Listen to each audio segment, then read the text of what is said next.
If I could give you anything, if I could pray one thing for you, I mean, above everything else, if you're truly a child of God, if I could give you one gift, it would be that you would comprehend something of His love for you. It'd be that. Really. I'm tired of seeing you tired. I'm tired of seeing me tired.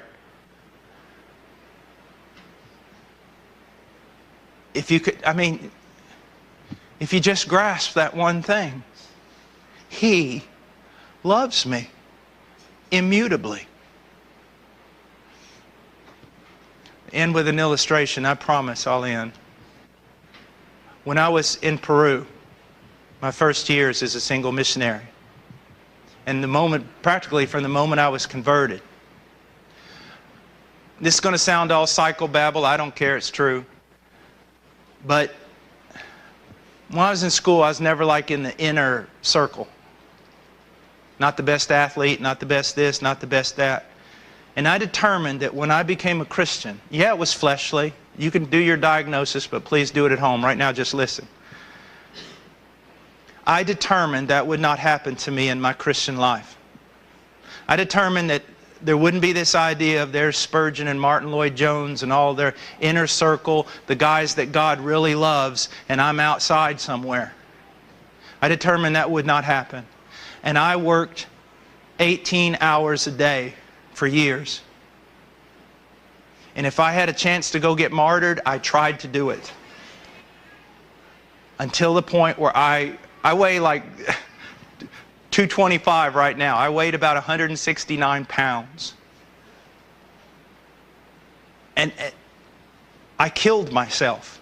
I killed myself. And one day, on the 3rd floor of this old building where we took care of street kids, and we had our church during the war in Peru. It was all bombed out and everything else, and I slept in a little room on the 3rd floor. I was going up the last little flight of stairs, and I collapsed. And I said this. I cried out. I screamed it. I don't want to go to hell because I'm afraid of hell. I don't want to go to heaven because I'm ashamed. Just put me somewhere. Just put me somewhere. It was at that moment that it was just a work of the Lord. Scripture started coming to mind, different things. I realized, yeah, how fleshly everything had been, how wrong I was. But here's the thing. I recognized God loved me. Loved me. That I didn't have to move to the left or the right. That was the thing I thought that day. I was sitting on the steps and I was looking at myself and I realized I don't have to move a 1/4 of an inch to the left or a 1/4 inch to the right. I don't have to be a great missionary. I don't have to die as a martyr. I don't have to be a great preacher. I don't have to do anything because it is all it's God. It's in God. He did it all. He made the decision. He carries it through. He brings it to its end. I am loved. What a wonderful release. That it's just Him. It's Him. For every once, I'll take a Puritan statement and modernize it. For every one glance you take of yourself in the mirror, take 10 long looks at God and His love. You're loved. This is a terrible thing about being a preacher.